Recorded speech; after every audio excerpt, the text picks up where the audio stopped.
Title animation জিনিসটা খুব শুনতে সিম্পল, এটার মধ্যে প্রচুর আর্ট আছে, শিল্প আছে, নান্দনিক ব্যাপার আছে। কি আছে?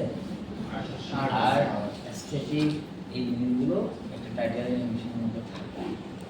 টাইটেল অ্যানিমেশন আমরা করবো কীভাবে? টাইপটা কী হবে?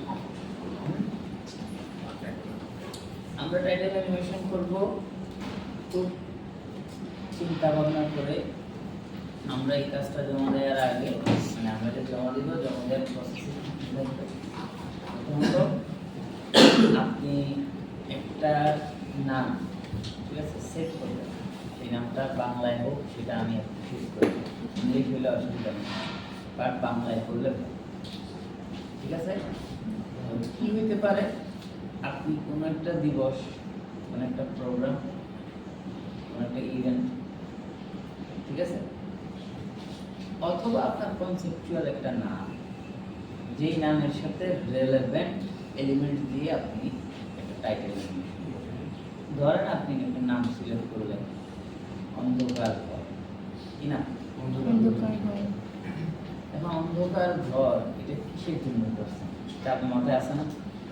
স্যার আমি এটা করছি সিনেমা ডিজাইন করতে, বুঝতে পারেন? আচ্ছা, আপনি দিলেন বিজয়, বড় করে নিচে লেখা 36 জুলাই। তাহলে এটা কিসের উপর বেস করে করলেন? একটা ইভেন্ট, অন্যতম একটা ইভেন্ট। তার মানে আপনি এই যে একটা নাম যখন সেট করেন, তখন আপনার মাথায় একটা সময়, অনেকটা ঘটনা, অনেকটা কনসেপ্ট চলে আসে। তার মানে এইভাবে করে প্রথমে প্ল্যান করবেন যে আমি কিসের জন্য নাম সেট করব। আপনি নাম সেট করছেন হচ্ছে ধরেন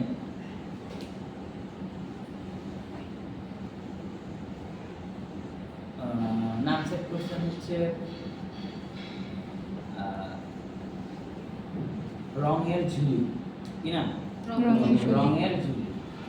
আচ্ছা, রঙের ঝুলিটা সেট করলেন, তখন মাথায় আসে আচ্ছা এটা হলো বাচ্চাদের জন্য একটা প্রোগ্রাম, বাচ্চাদের জন্য একটা প্রোগ্রাম যেখানে বাচ্চারা রং নিয়ে খেলাধুলা করে, এইগুলো একটা সমস্যা। কথা বুঝতে পারছি? তাহলে রঙের ঝুলি এই কনসেপ্টের সাথে নাম ঠিক আছে?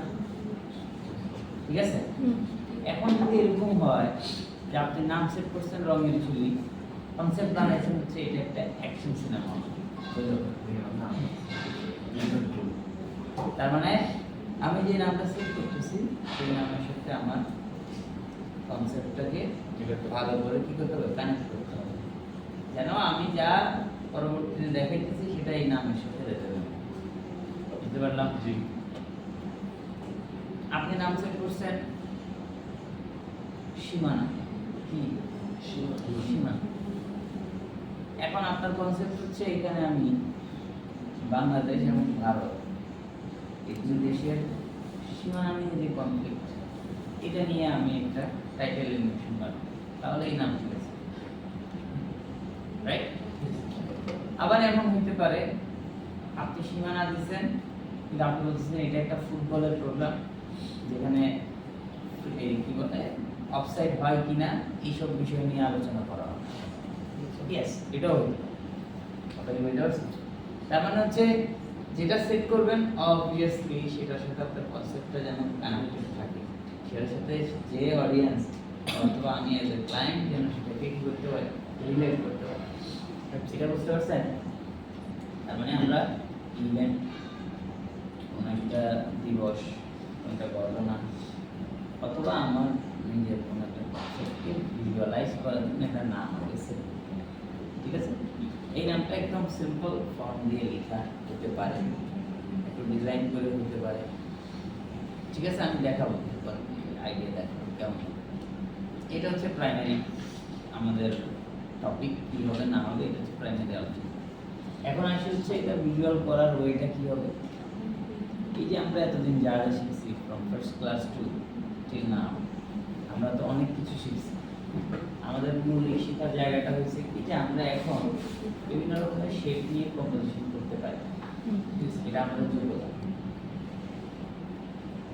আমরা প্রথম ক্লাসে আমরা ভাবতে পারতেছিলাম না যে আমরা আসলে এখানে কি করতে পারি, আমাদের আসলে পসিবিলিটি কি, পটেনশিয়ালিটি। এখন কি আপনারা সবাই নিজের পটেনশিয়ালিটি বুঝতে পারছেন? আপনি আসলে একটা জিনিস আপনাকে গাইড করলে আপনি মেবি করে ফেলতে পারবেন। এই যে করে ফেলতে পারবেন সেটা আউটপুট হবে মিডটার্ম অ্যাসাইনমেন্ট।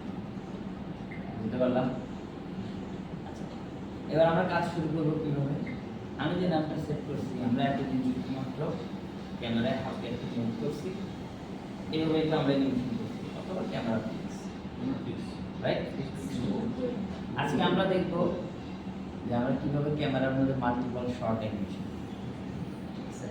আমরা সিনেমেটিক টাইপ। যে আমি দেখবো আমরা যে নামটা সেট করলাম, আমি যে নামটার মধ্যে শুধু এমনি দিয়ে দিলাম অ্যানিমেশন হইল।